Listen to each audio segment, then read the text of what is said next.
기록은 모르겠지만 요세푸스라고 하는 역사가에 의하면 약 200만 명이 넘었을 것이다. 그렇게 추산을 하고 있습니다. 엄청난 인원이죠.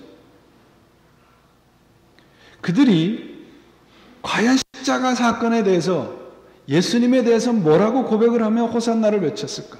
우리들에게 똑같은 질문을 지금 하고 있습니다. 우리가 십자가에 대해서는 너무도 잘 알잖아요. 그렇죠? 그런데 조금 한번 생각을 해보시면 정말 우리가 십자가에 대해서 잘 알아요? 십자가에 대해서 우리가 정말 잘 알고 있는가 하면 그렇지 않다는 생각을 할 수가 있습니다. 십자가를 안다는 것은 주님의 죽으심을 안다는 것이고, 주님의 죽으심을 안다는 것은 바로 그분과 함께 우리 스스로를 포기한다는 것입니다. 그런데 나 자신을 포기한다는 것이 우리 주위에 얼마나 빈곤한가 보세요. 요만큼도 손해를 안 보려고 하지 않습니까? 십자가 정신이 흐르고 있는 교회보다는 사람들이 환호하고 사람들의 입맛에 맞는 그런 교회가 더 사람들에게 인기가 있고 더 많은 사람들이 그런 교회들을 찾고 있는 것이 현실입니다. 나 자신을 포기하는 삶 속에서 얻는 진정한 영적인 기쁨과 위로보다는 세상적인 풍요로움과 물질 속에서 주어지는 기쁨과 행복을 더 원하고 있는 것이 오늘날 우리들의 현실입니다. 어떤 사람들은 나를 포기하고 십자가 정신으로 살아가는 것이 반드시 물질을 멀리하고 세상과 등지는 것이냐, 그렇게 반문을 합니다. 그렇지 않습니다. 물질을 멀리하고 세상에서 등진다고 해서 십자가 정신으로 사는 것이 아니죠.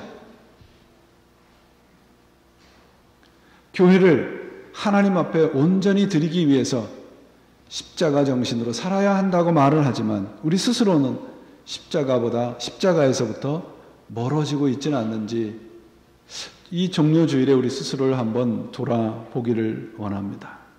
우리가 생각해야 될 문제는 십자가의 위로와 기쁨 속에서 살아가느냐, 아니면 세상에서의 형통과 성공에서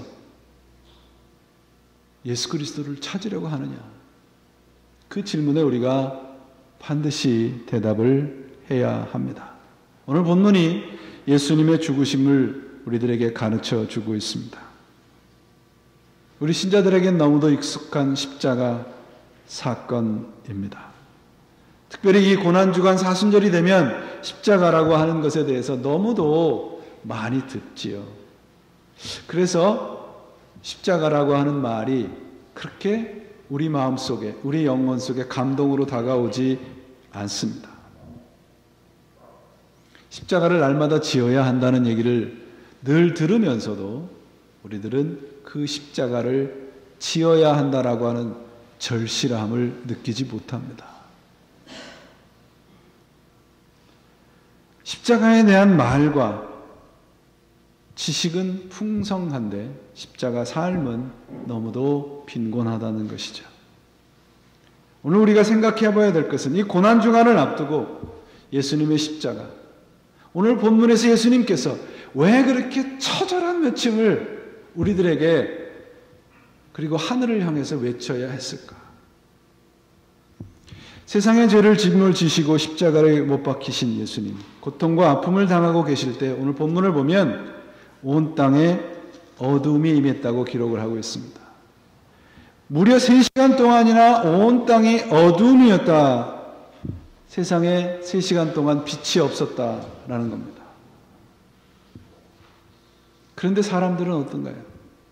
그 어두움 속에서 빛의 소중함을 알아채지 못했습니다. 요한복음을 보시면 1장 4절에 그 안에 생명이 있었으니 이 생명은 사람들의 빛이라 그렇게 되어 있습니다. 그러나 그 안이라 해서 그는 누굽니까? 예수님입니다. 예수님 안에 생명과 빛이 있다고 되어 있는데 그분이 돌아가시는 그 어둠 속에서 사람들은 예수님을 바라보지 못했습니다. 누가 주인인지를 알아채지 못했다는 거죠. 온 땅에 어둠이 임하는 3시간 동안 제6시서부터 9시라고 되어 있는데 이건 지금 시간으로 하면 12시부터 3시입니다. 정오에서부터 오후 3시까지 계속이 되었습니다. 그 와중에 예수님께서 오늘 본문에 나오는 말씀처럼 엘리 엘리 라마 사박다니, 나의 하나님 나의 하나님 어찌하여 나를 버리셨나이까, 이 외침을 하고 계십니다. 엘리 엘리 라마 사박다니, 고난의 복음서라고 하는 마가복음서는 예수님께서 십자가에서 하신 7마디 중에 단 하나, 엘리 엘리 라마 사박다니, 이 말씀만 기록하고 있습니다. 이유가 무엇일까요? 바로 거기에 고난의 해답이 있다는 겁니다. 호산나 호산나 외치는 그들의 그 소원과 그들의 마음속에 그들이 원하는 해답은 바로 엘리 엘리 라마 사박다니에 있다는 거예요. 어떤 성서학자들은 하나님께 단절되고 버림을 받는 아픔의 소리라고도 합니다. 그런데 엘리 엘리라는 말은 My God, my God, 나의 하나님, 나의 하나님이라고. 엘이라고 하는 건 하나님의 이름입니다. 그런데 그 하나님의 이름을 부르면서 나의 하나님이라고 부른다고 하는 것은 하나님에 대한 절대적인 신뢰의 표현이에요. 고통과 처절한 아픔 속에서 예수님은 하나님에 대한 절대적인 신뢰를 보이고 있는 겁니다. 여러분 지금 아프시죠? 뭔가 내가 내 스스로 해결할 수 없는 아픔과 문제 속에 우리가 살고 있지 않습니까? 그 문제의 해답이 무엇이라는 겁니까? 나의 하나님에 있습니다. 예수님에 대한 절대적인 신뢰가 있어야 된다는 얘기예요. 그분에 대해서 절대적으로 턱 막혀버리면 그 안에 해답이 있다는 겁니다. 내가 무엇인가 해야 되지 않을까? 나 스스로 뭔가 문제의 해답을 찾아야 되지 않을까? 그것은 오히려 우리들을 해답으로부터 멀어지게 만듭니다. 나의 하나님, 나의 하나님.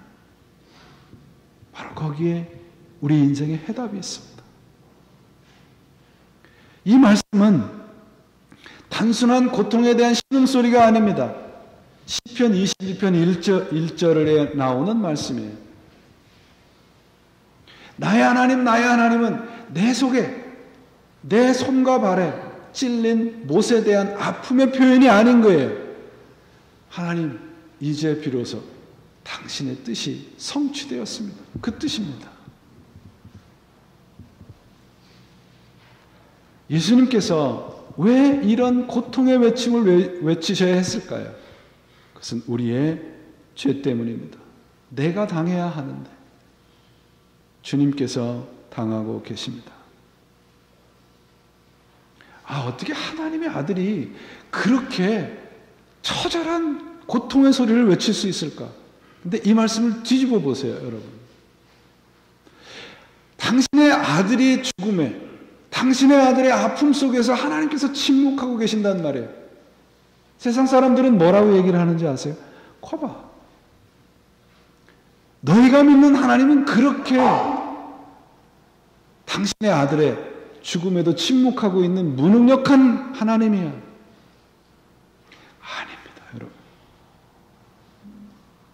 하나님이 나를 사랑하시는데, 우리를 사랑하시는데 당신의 아들이 죽음의 고통의 외침을 하고 있는 중에서 침묵하실 만큼 우리를 사랑하고 계신다는 겁니다.